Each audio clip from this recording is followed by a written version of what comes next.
ওয়ালাকাদ বাসনা ফি কুল্লি উম্মাতিন রাসূলান আন ইবুদুল্লাহ ওয়াজতানিবুত তাগুত। প্রত্যেকটা জাতির নিকটে আমি রাসূল পাঠিয়েছি। রাসূলের কাজ হয়েছে তারা সবাই বলেছে উবুদুল্লাহ, তোমরা এক আল্লাহর ইবাদত করো আর তোমরা মূর্তি পূজা থেকে বেঁচে থাকো। মূর্তি পূজা করো না, আল্লাহর সাথে অন্য কাউকে শরীক করো না, দাওয়াত দিতে থাকো। আল্লাহ তাআলা প্রত্যেক জাতির নিকটে নবী রাসূলগণকে পাঠিয়েছেন এবং এইভাবে আদেশ করেছেন।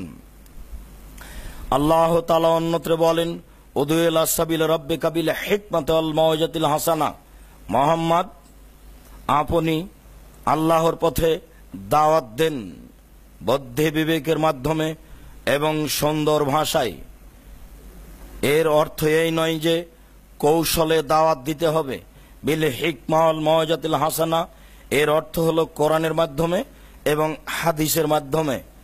যেভাবে ঝড় বৃষ্টি চলছে সেভাবে আমি ছাতা ধরে কথা বলবো, এমন কিছুর নাম কৌশল নয়। কৌশল হক কথাই। হক কথাই বলতে হবে। সময়ের ব্যবধানে বলবে বলবে না সেটা ভিন্ন কথা, তবে যা বলবে তা সত্য সত্যই বলতে হবে, এড়িয়ে চলার সুযোগ নেই। সম্মানিত মসজিদের মুসাল্লি, অত্র আয়াতে আল্লাহ তাআলা আমাদের নবীকে আদেশ করেন আপনি আল্লাহর পথে দাওয়াত দেন বিবেচনা বুদ্ধিমতার সাথে, সুন্দর কথাই। দাওয়াত দিতে গিয়ে মানুষ যদি কেউ প্রতিবাদ করে তাহলে আপনি প্রতি উত্তর দিবেন সুন্দরভাবে। অন্য জায়গায় বলেছেন অসবির মায়ে কুলুন, মানুষ যা বলে এই কথার উপরে আপনি ধৈর্য ধারণ করুন। আপনি মাঠে নামলে মানুষ কিছু বলবে, এ কথাই ঠিক। মানুষে বলবে ভণ্ড নবী, মানুষে বলবে রাতে কথা বানাই, দিনে কোরআন মাজিদের নাম দিয়ে এগুলো চালিয়ে দেয়। সেই তো এই যেই বলে আল্লাহ একজন অথচ আল্লাহ ৩৬০ জন। সেই মানুষের কথা মানা যাবে? সেই মানুষের কথা গ্রহণ করা যায়?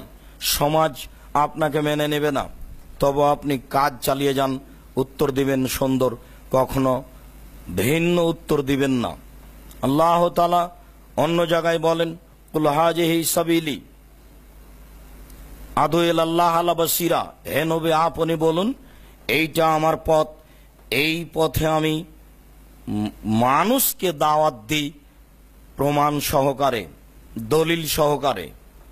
ইসলামের কোনো কথা দলিল ছাড়া চলে না, প্রমাণ ছাড়া চলে না। প্রত্যেকটা কর্মের উপরে আল্লাহর আদেশ আছে, আল্লাহর নির্দেশ আছে, মুহাম্মদ সাল্লাল্লাহু আলাইহি সাল্লামের আদেশ আছে, মুহাম্মদ সাল্লাল্লাহু আলাইহি সাল্লামের নির্দেশ আছে, নিষেধ আছে।